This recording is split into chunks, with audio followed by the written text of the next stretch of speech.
why I ultimately didn't keep doing corporate innovation and went to the startup side. I feel like there was a gap in my understanding when I was trying to work with all these startups, these really transformational companies, about how best to work with them, understanding how to bring ideas to market. And I felt like I really needed to do that work in order to best be able to work with them in the future. Because I think it's super important to the people doing corporate innovation of what the startups need the most. And truthfully, they need the advocate / navigator the most, because these are massive bureaucratic organizations. Walgreens had at the time 330,000 employees. Target had 385,000. They're bigger bureaucracies in some ways than the United States government. What's up, everybody? Welcome back to Awesome Inc.'s podcast, where we highlight people pursuing their definition of, you guessed it, awesome. So buckle up and get ready for some more success story adventures and failures from Kentucky's tech and entrepreneur community. Hey guys, welcome back to our second part of the conversation with the boy, Jake, not from State Farm, Miller, 2 L's ER. And he is going to talk about his experience from moving from the corporate innovation world to being a stud with Walgreens and Target and probably some other company that, is Fortune 500, who knows, to Humana. Being a startup. That was the other one. Yeah, that's Humana. the one. Yeah, to being a startup Small founder. company. And like he just had a small company. And really excited to hear his story. I know he's going to share a lot about his company, Toggle Health, and some of the growth he's had, but also how COVID and some other factors have played into his year. And Liz, I'm going to let you do the honors of saying go back and listen to the previous episode. So why don't you say it? Go back and listen to the previous episode. I've been wanting to say that for months. Really though, guys, if you missed number 1, just stop. Don't be dumb. Go back and listen to it. Jake, I think, has given some of the most practical advice for corporate innovators. He built his career in the healthcare space and retail health doing innovation. He's now in the startup space doing health innovation. We're going to talk about that in a second. So please go listen to episode number 1. But Jake, today we want to talk a little bit more about your transition, why you chose to transition into the startup space, and then maybe some tips and tricks, if you will. But how do startups and corporate companies work together better, more effectively, et cetera? So what did that transition look like? When were you kind of deciding, all right, it's time for me to do my own thing?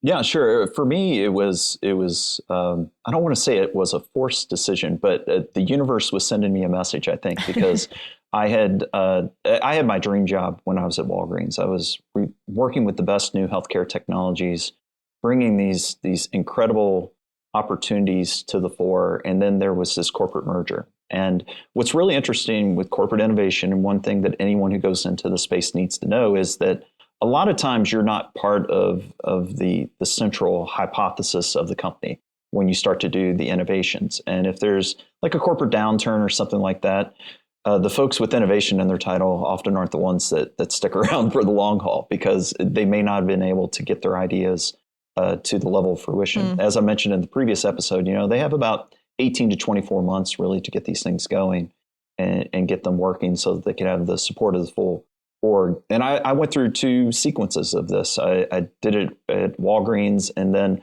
I was recruited. The reason I came back to Louisville, Kentucky, I was recruited into Humana to turn around 300 of clinics that were part of this much larger Concentra organization they had acquired a few years before. And then about 6 months into the process, I just moved my family back to Kentucky. My boss was saying, we're going to call a pause on this project. I go, really? Why? Because we have like 70 people working on this. Things are really going well. She goes, we're going to call a pause. I go, yeah, what you're describing with this pause sounds a lot like when Walgreens had started to divest some of the resources. She just started smirking and go, yeah, that's what's happening. So they ended up divesting that clinical organization I was brought in to turn around. And so it's like, okay, what can we do differently? Can we create this clinical capability inside? And at the end of the day, we kept making some valiant attempts, and we got pretty far into the process. But then the corporate winds blew, and they announced the Aetna merger. And it was that same exact playbook once again, where they were going through the merger at Walgreens, where they started to carve off the things that weren't like absolutely necessary to driving the business forward. Sure. And it's like, well, Yeah. And I loved Louisville at this point. I was like, I want to stick around and I want to keep doing these innovative things. But, this is 2 times in a row now. Maybe I should look at starting my own thing. There's a bunch of lessons I haven't learned from working in the startup world. I knew there were a couple things still missing in terms of my total knowledge.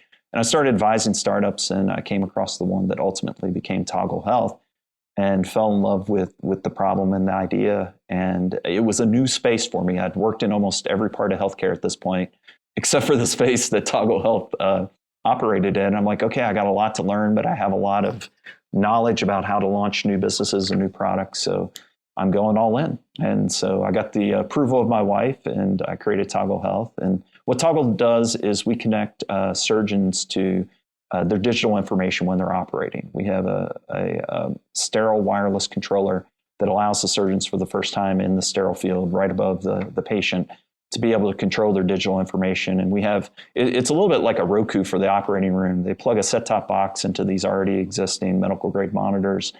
It allows all the information to be streamed across these dumb monitors, and then we control everything with our proprietary controller.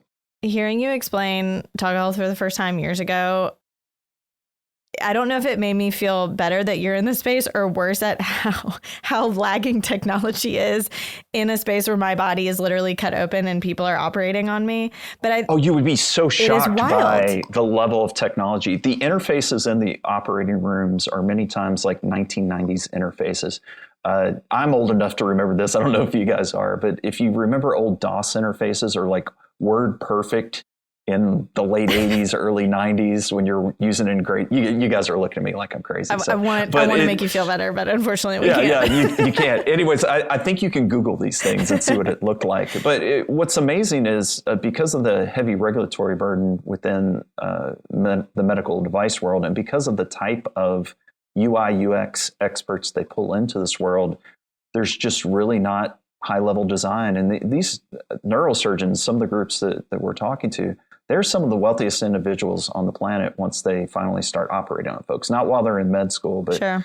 They have the best technology at home, the absolute best technology at home. They come into their workplace and it's like the 1990s. And so we're helping to connect them to their digital world in a way that involves high design and makes it just really easy and intuitive. I've been working on that for a while. Obviously, COVID, when that hit, set us back a bit.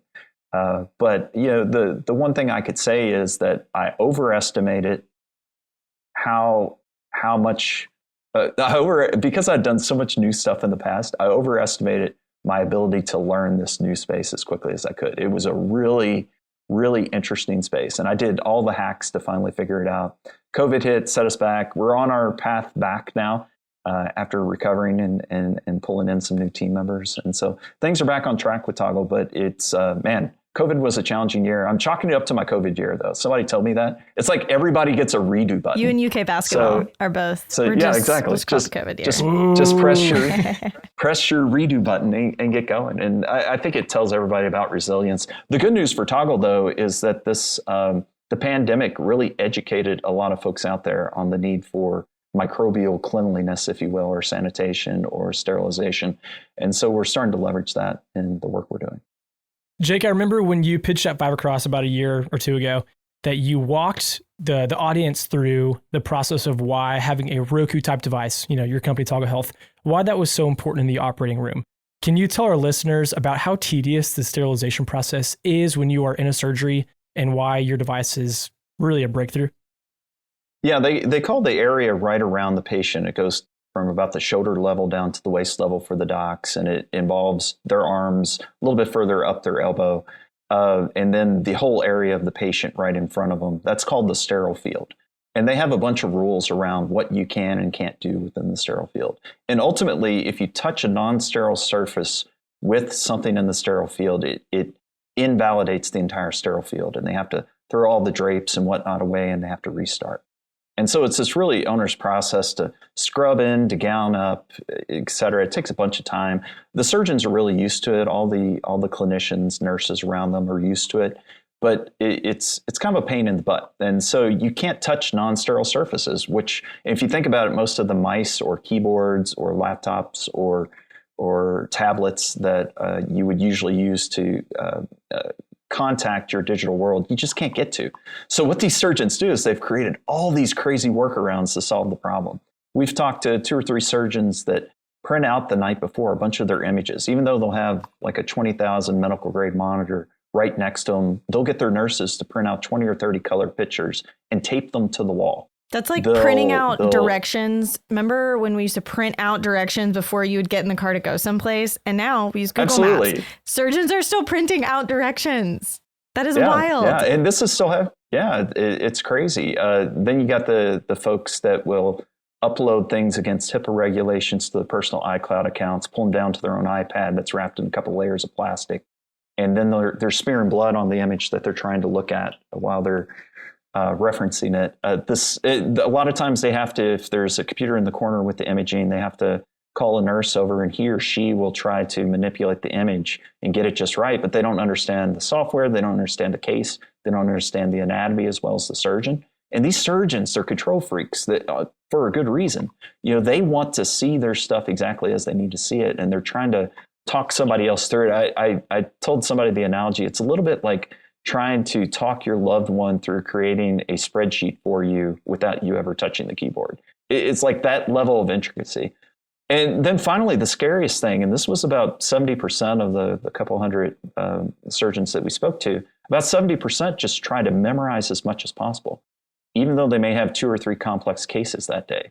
And so if you think about it, they are brain surgeons and other surgeons like that, so super smart, but they're still human. Right. And if they went out the night before and suddenly they're coming in the next morning and they haven't quite prepped, do you really want them trying to work 100% from memory when they could just look something up relatively easily? Yeah. And so we're solving that problem for them, and we're bringing the digital world. And what's funny is it's not just around their imaging, it's around their communication. They really want access to their tunes.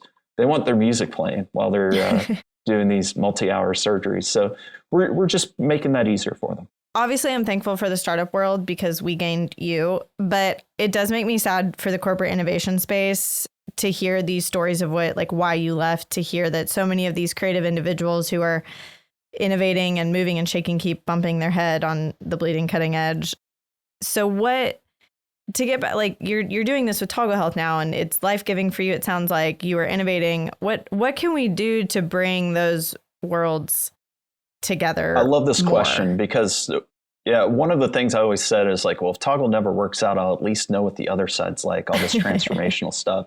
So if I go back, it's all been worth it. And I think I learned a couple of really cool, critical things. And I think looking at it from this side of the curtain, looking in at the big organizations, one of the most critical things that the corporate innovation team could be to be successful and to more successfully bring in entrepreneurs that could bring different types of thinking and more transformational types of businesses successfully into the mothership, the best thing they could do is to be a navigator.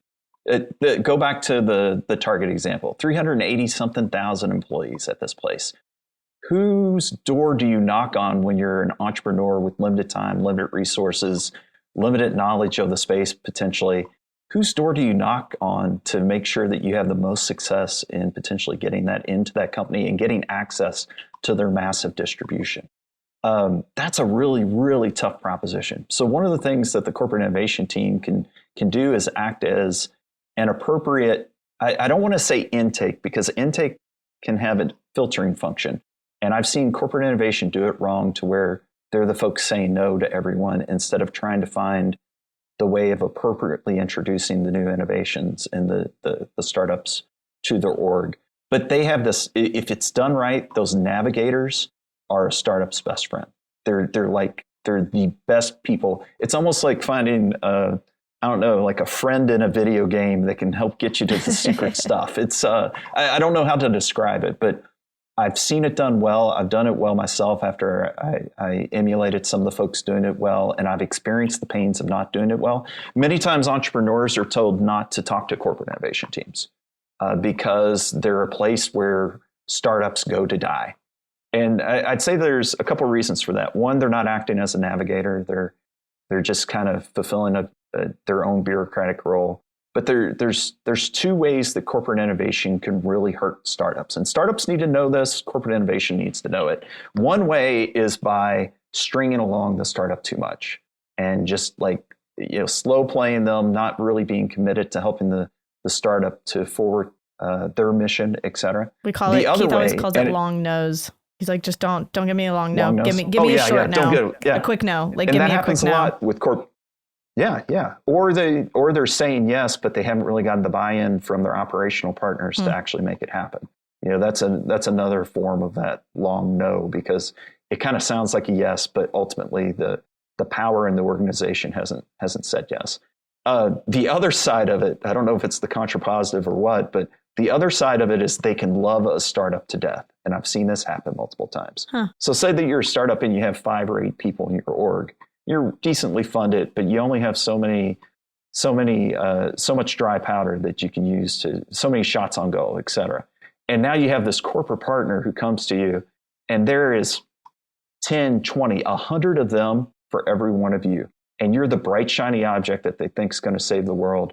And it's very possible that if that relationship from the corporate side is not managed well with that bright, shiny new startup, that they can love them to death and ask too much of them, and too many people reach out and whatnot. So it really needs to be a situation where the entrepreneur in that case, or the startup, has the ability to focus based on the blessing of some internal resources. And that's where corporate innovation can do a good role. Don't give them the slow no, but also don't allow them to be loved to death. Once you find that hidden gem of a startup, make sure that you're structuring in such a way that their limited resources can be applied the best to help your company. That's gold, Jake. I can't top that. I have 1,000 more questions. We should probably just have you back on the podcast. Done. No, it's fine. No, I do hope that corporate innovators, startups are taking note to learn from it. I think we're excited. We're excited about the road ahead. I think more and more, the more disruption happens, the more awareness there is that corporate innovation is necessary. But I hope people are truly taking to heart. I just feel like you're giving very practical advice instead of what should be done, but how it can actually be done. So, Jake, thank you. Thank you for what you're sharing. And we're excited to have you as a repeat guest. Have we had a 3-peater yet? Heard it first here that Jake Miller's going to be our first Jake might be our 3-peater. first Could I be a first 3-peat? Honestly, it'd be great if you would be. Keep flattering us and making us feel famous, and we'll have you back a third time. Or a fourth. Like the 5-timers on Saturday Night Live. Do you get a jacket or something? Oh, yeah. We'll talk offline. Okay. I need swag. How about some Awesome Inc. swag? Done. We'll give you swag bucks to our store. I'll give you my spring 2021 bonus. How about that? Excellent. That sounds good. Jake, not from State Farm. Miller. Thank you so much. Oh, thank you guys. I'm a huge fan of the podcast. I know you flatter me. You made it into our impact report. Did you know that? We put your feedback that you sent me via email, your nice words. We did a little blurb in the impact report. So literally, you guys have little gems. We got to get you out to more people so that I appreciate that. Everyone hears your wisdom. We'll push it out. Well, hey, we'll be in touch for the 3-peat. But until then, yeah, absolutely. Thanks so much. Talk to you soon. Well, that's it, guys. Thank you so much for checking out this episode of Awesome Inc.'s podcast. And another quick thank you to Lee Rosevere and a few members from our community who provide the music that you hear in this show. Lastly, give us a follow on Instagram, Facebook, all that jazz. Or, even better, come on down to our space. Come be a part of our community and get plugged in, and let's start something awesome together.